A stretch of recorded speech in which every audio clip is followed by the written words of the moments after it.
Hello పిల్లలు, praise the lord. Welcome to kids story time. పిల్లలు, ఈరోజు లెసన్కు మీరు అందరు రెడీగా ఉన్నారు కదా? Okay, let's start. పిల్లలు, ఒక ఊర్లో ఒక అడవి ఉంది. ఆ అడవిలో ఒక ఆవులు ఉంది పిల్లలు. ఆవులు అంటే పెద్ద పెద్ద కళ్ళు ఉంటాయి కదా. మీలో ఎవరికైనా ఆవులు అంటే ఇష్టమా? అమ్మ బాబోయ్ అక్క, అది చూస్తే చాలా డేంజరస్గా కనిపిస్తుంది. దానికి అసలే బిగ్ ఐస్ ఉంటాయి. అమ్మో భయం వేస్తుందని చాలామంది పిల్లలు ఆవులకి భయపడతారు కదా. కానీ ఆ ఫారెస్ట్లో ఆవులు చాలా వైజ్గా బిహేవ్ చేస్తుండేది పిల్లలు. అయితే ఈ ఆవుల దగ్గరికి ఒకరోజు ఒక క్రో వచ్చింది, అంటే కాకి. కాకి ఆవుల దగ్గరికి వచ్చి అంటుంది, హలో ఆవుల్, నన్ను చూసావా? ఈ ఫారెస్ట్ మొత్తంలో నేనే చాలా తెలివైన బర్డ్ని అని చెప్పింది పిల్లలు. అప్పుడు ఆవుల్ అనిందంట, ఎలా చెప్తున్నావు నువ్వు అంత క్లెవర్ అని అంటే అప్పుడు ఈ క్రో చెప్పిందట, నేను ఎందుకు ఇంత తెలివైందని చెప్తున్నానో తెలుసా? పెద్ద పెద్ద చెట్లలో జ్యూసీ జ్యూసీ ఫ్రూట్స్ అన్నీ దొంగతనం చేసేస్తాను. అంతేకాదు, మన కింద యానిమల్స్ తిరుగుతూ ఉంటాయి కదా, వాటి దగ్గర మంచి ఫుడ్ కనిపించింది అనుకో, ఆకాశం నుంచి ఎగురుకుంటూ ఎగురుకుంటూ వెళ్ళి వాటి నోటి దగ్గర ఉన్న ఫుడ్ని లాక్కొని వెళ్ళిపోతాను. నేను చాలా యానిమల్స్ని చీట్ చేసి ట్రిక్కీగా వాళ్ళ ఫుడ్ని లాగేసుకొని వెళ్ళిపోయాను. నన్ను పట్టుకోవడం కిందున్న యానిమల్స్ తరం కాలేదు, ఎందుకంటే అవి నాలాగా గాల్లో ఎగరలేవు కనుక. సో ఈ ఫారెస్ట్ మొత్తంలో నేనే చాలా క్లెవర్ బర్డ్ని, ఓకేనా అని చాలా గర్వంగా చెప్పుకుందట పిల్లలు. అప్పుడు ఆ వైజ్ ఆవుల్ అనిందట, ఒక్కసారి ఆలోచించుకురో, నువ్వు చాలా క్లెవర్ అని అనుకుంటున్నా. ఎప్పుడూ పరిస్థితులు ఒకేలాగుండవు.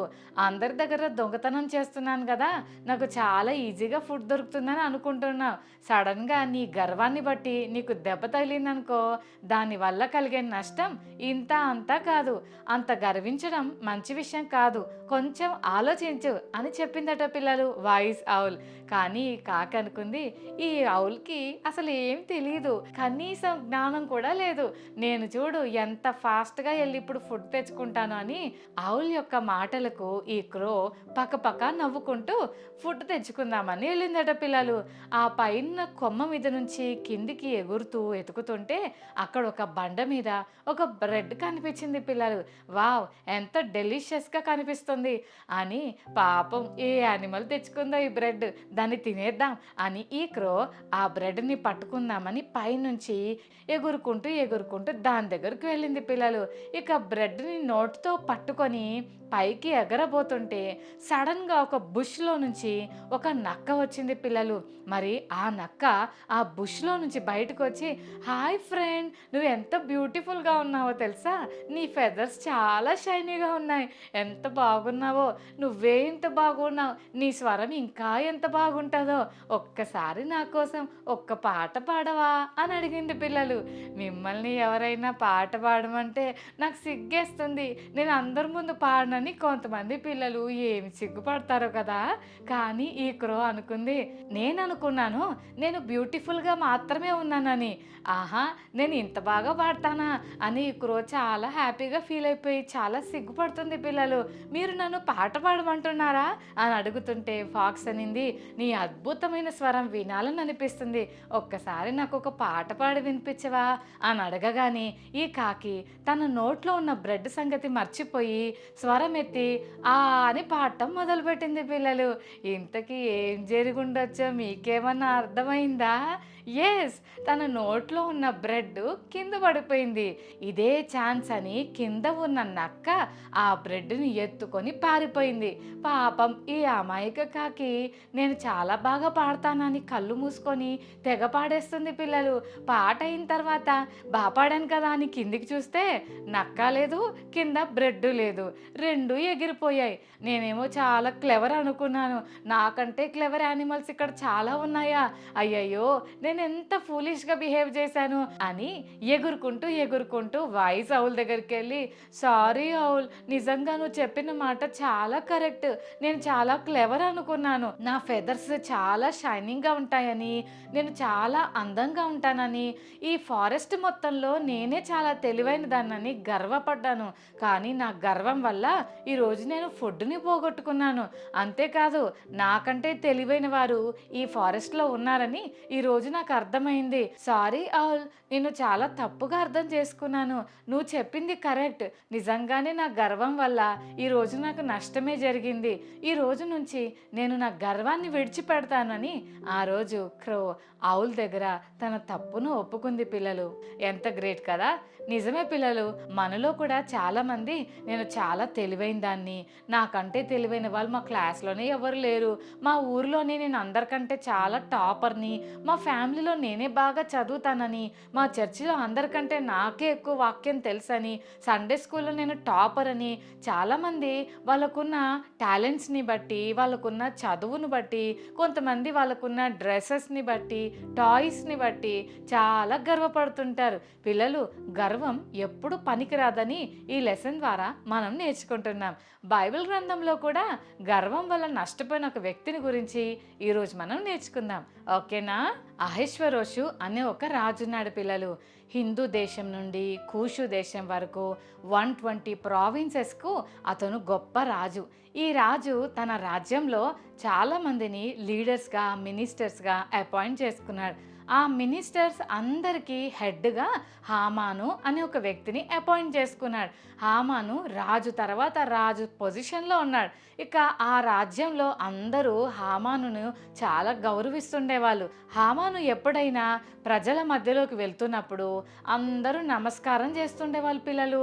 ఆ ప్యాలెస్ గేట్ దగ్గర ఉన్న అఫీషియల్స్ ఎవరున్నా కూడా ఈ హామాను వెళ్తున్నాడంటే అందరు సాగిలపడి నమస్కారం చేయాలి. హామాను వెళ్తున్నప్పుడు అందరూ సాగిలపడి నమస్కారం చేస్తున్నారు. కానీ ఆ రాజ్యంలో మొర్దెకై అనే ఒక దేవుని బిడ్డ ఉన్నాడు.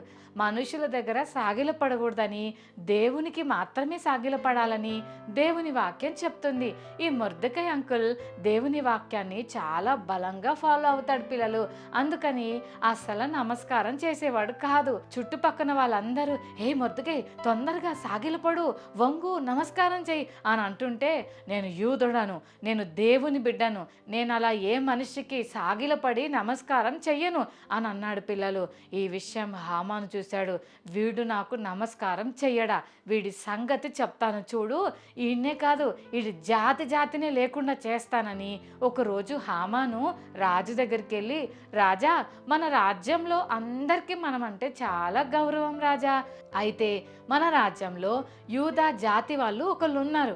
వాళ్ళు అసలు మనల్ని లెక్క కూడా చేయట్లేదు, నాకే నమస్కారం చేయలేదు, ఇంక మీకేం చేస్తారు రాజా. అసలు రాజుని గౌరవించడం వాళ్ళకి రావట్లేదు. రాజు దగ్గర పనిచేసే అధికారులను కూడా గౌరవించట్లేదు. మనం ఒక ప్లాన్ చేద్దాం. మీరు ఒక కొత్త రూల్ పాస్ చేయండి.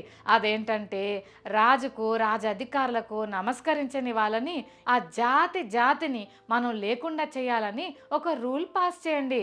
మిమ్మల్ని గౌరవించని ప్రజలు మన రాజ్యంలో ఉండటానికి వీల్లేదు రాజా. కాబట్టి అలాంటి వాళ్ళందరినీ మనం లేకుండా చేసేయాలని ఒక రూల్ పాస్ చేయండి అని రాజుకి చెప్తే, ఓకే, నువ్వు మినిస్టర్లలో అందరికంటే పెద్ద మినిస్టర్వి కాబట్టి నువ్వు ఎలా చెప్తే అలా హామాను అన్నాడు పిల్లలు రాజు. 12వ నెల 13వ రోజున యూదా జాతి ప్రజలెవ్వరు ఉండడానికి వీల్లేదని సంతకం పెట్టేసి అన్ని గోడల మీద పోస్ట్ చేసేసారు పిల్లలు. ఎప్పుడైతే యూదులు ఆ పోస్టర్స్ చూసారో అందరికీ చాలా బాధేసింది, భయం వేసింది. అయ్యో, ఏంటి మా అందరిని ఇలా చంపాలని, మా మీద వ్యతిరేకంగా రూల్ పాస్ చేశారని యూదా ప్రజలందరూ చాలా టెన్షన్ పడుతున్నారు పిల్లలు. మొర్దెకై హామానుకు నమస్కరించలేదని హామాను చాలా కోపంగా ఇంటికి వెళ్ళి తన వైఫ్తో, తన ఫ్రెండ్స్తో, తన ఫ్యామిలీ మెంబర్స్తో ఈ విషయాన్ని షేర్ చేసుకున్నాడు పిల్లలు. అప్పుడు వాళ్ళందరూ కలిసి ఒక ఆలోచన ఇచ్చారు. అదేంటంటే, నీకు నమస్కారం చెయ్యని మొర్దెకైకి మనం ఇచ్చే పనిష్మెంట్ ఏంటంటే, మన ఇంటి ముందే 50 మూరల పొడుగున్న పెద్ద ఉరికొయ్య తయారు చేయి, ఆ మొర్దెకైని తీసుకొచ్చి ఆ ఉరికొయ్య మీద ఉరి తీసేద్దాం అని చెప్పారు పిల్లలు. వెంటనే వెంటనే హామాను ఆ పని చేసి 50 మూరల ఉరికొయ్య ఇంటి ముందు రెడీగా కట్టించి పెట్టాడు పిల్లలు. అయితే ఒకరోజు రాజుకి నిద్ర పట్టలేదు. ఆ రాత్రంతా రాజు చాలా డిస్టర్బ్డ్గా ఉన్నాడు.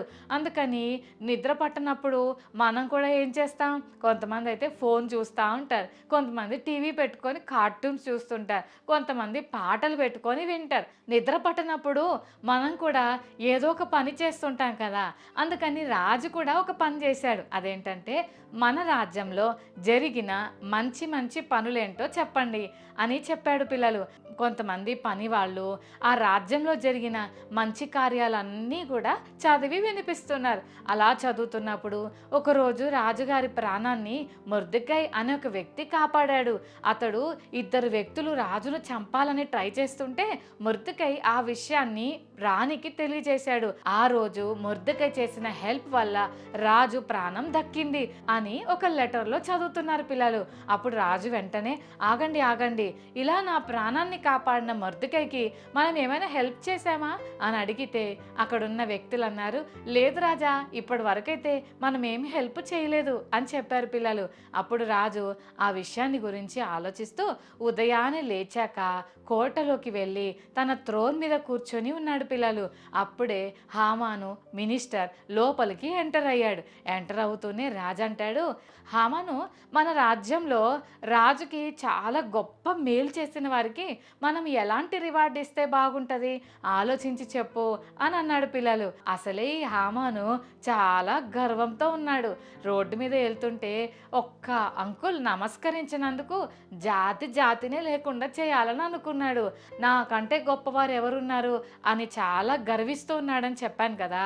అయితే ఈ హామాన్ అనుకున్నాడు, నేను తప్ప ఎవరుంటారులే, అదేదో నాకే అయి ఉండొచ్చు, నాకు ఫ్యూచర్లో ఈ దేశానికి రాజుగా ఉండాలని చాలా ఆశ ఉంది, కాబట్టి నేను అనుకుంటా ఈ ప్లేస్ నాకే అయి ఉండొచ్చు అని అనుకున్నాడు పిల్లలు. తనను తాను ఆ ప్లేస్లో ఊహించుకొని రాజు దగ్గరికి వచ్చి అంటాడు, రాజా, మీరు ఎవరినైతే గణపరచాలని అనుకున్నారో వాళ్ళని ఏం చేయాలి అని అంటే, రాజు వేసుకునే బట్టలు వేయాలి వాళ్ళకి, అంటే రాయల్ రోబ్స్, రాజవస్త్రాలు వాళ్ళకి వేయాలి. అంతేకాదు రాజు ఏ గుర్రం మీద ఎక్కుతాడో అదే గుర్రం మీద ఆయన ఎక్కించాలి.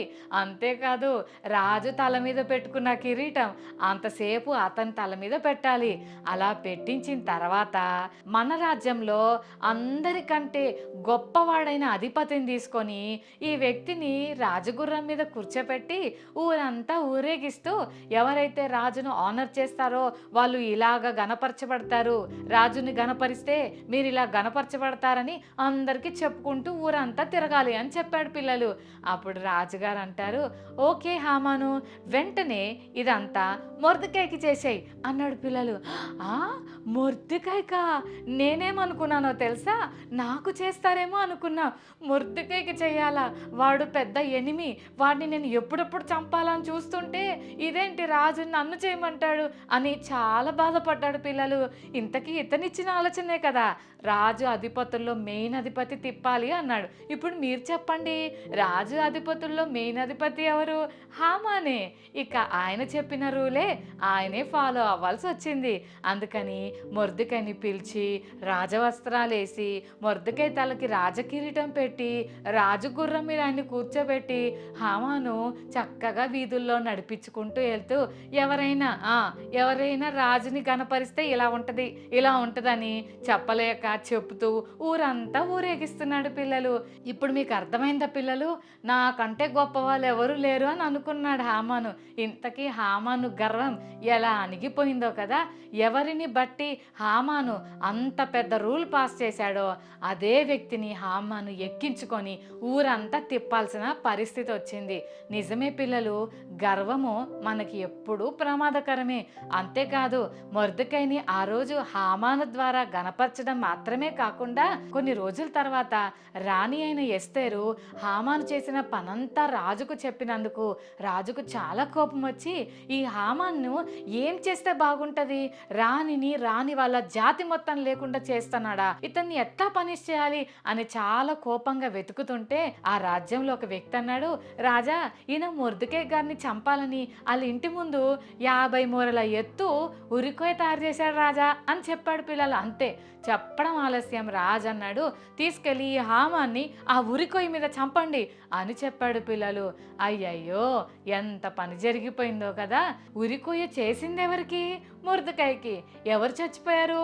హామానే చనిపోయాడు. అంటే గర్వించిన హామానుకు ఆఖరికి తాను తన శత్రువుని ఎలా చంపాలనుకున్నాడో తానే అలా చచ్చిపోవలసిన పరిస్థితి వచ్చింది. ఇందులో మనం ఏం నేర్చుకుంటున్నాం? మనకు గర్వం ఎంత మాత్రం ఉండకూడదని బైబిల్ కూడా చెప్తుంది. నాశనానికి ముందు గర్వం నడుస్తుందని. అందుకే ఎప్పుడూ గర్వించకూడదు పిల్లలు. నాకంటే గొప్ప వాళ్ళు ఎవరు లేరు, నా అంత టాలెంటెడ్ ఎవరు లేరు, నేను పాడినంత అందంగా ఎవరు పాడలేరు, నాకున్న తెలివి మా ఇంట్లో ఎవరికి లేదు అని ఎప్పుడైతే మనం గర్విస్తామో ఆ గర్వం వలన మనం చాలా ఘోరంగా నష్టపోతాం. ఇందాక మనం చూసాం కదా, కాకి గర్వించింది, ఘోరంగా ఓడిపోయింది. హామాను గర్వించాడు, చాలా ఘోరంగా ఓడిపోయాడు. ఎవరినైతే చంపాలని అనుకున్నాడో అదే ప్లేస్లో తాను చనిపోయాడు. మనం చేసే గర్వపు పనుల వల్ల ఇతరులకు కాదు నష్టం, మనకే నష్టం. అందుకని గర్వం అనే భయంకరమైన లక్షణం మనలో లేకుండా జాగ్రత్త పడదాం పిల్లలు. ఓకేనా? ఎంత తగ్గించుకుంటే దేవుడు మనల్ని అంత గొప్పగా చేస్తాడు. మనమే హెచ్చించుకుంటే తగ్గిపోవాల్సిన పరిస్థితి మనకు వస్తుంది పిల్లలు. అందుకని ఈ రోజు నుండి మనలో గర్వం లేకుండా మనకు హెల్ప్ చేయమని యేసుని అడుగుదామా పిల్లలు? రైట్, కళ్ళు మూసుకోండి, ప్రార్థన చేసుకుందాం. ప్రేమగల తండ్రి, మీకు వందనాలు ప్రభువా. ఈరోజు కిడ్స్ స్టోరీ టైం ద్వారా మీరు మాతో మాట్లాడిన మాటలను బట్టి వందనాలు. గర్వించిన కాకి ఎంత ఘోరంగా ఓడిపోయిందో, గర్వించిన హామాను ఏ రీతిగా ఓడిపోయాడో ప్రభువా, ఈరోజు మీ వాక్యం ద్వారా మాతో మీరు మాట్లాడారు. మా జీవితంలో కూడా గర్వం అనే భయంకరమైన అపాయం నుంచి మమ్మల్ని తప్పించండి. మా టాలెంట్ని బట్టి, అందాన్ని బట్టి, చదువును బట్టి, డబ్బును బట్టి, మాకుండే వస్త్రాలని బట్టి, మరి దేన్ని బట్టో గర్వించకుండా దీన మనసు కలిగి జీవించే కృప మాకు దయచేయండి. ఈ రోజు కిడ్స్ స్టోరీ టైం చూస్తున్న ప్రతి చెల్లి తమ్ముడిని స్పెషల్గా బ్లెస్ చేయమని యేసు నామమున వేడుకొని ప్రార్థిస్తున్నాం తండ్రి. ఆమేన్. ఆమేన్.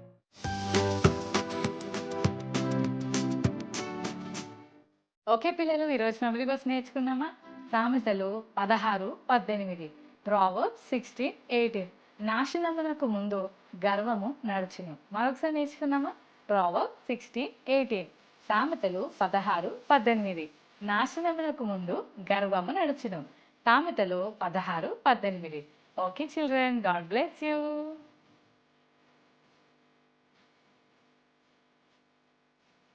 ఈ ఫారెస్ట్లో అందరికంటే నేనే తెలివైన బర్డ్ అని కాకి ఎవరితో చెప్పింది? తన తెలివిని బట్టి గర్వించిన కాకి ఎవరి చేతుల్లో ఓడిపోయింది? రాజు తన రాజ్యంలో ఎవరిని అధిపతుల కంటే గొప్పవాడిగా హెచ్చించాడు? హామానుకు నమస్కరించని వ్యక్తి ఎవరు? రాజును గణపరిచిన వారికి ఏమి చేయాలని హామాను చెప్పాడు? Okay children, God bless you.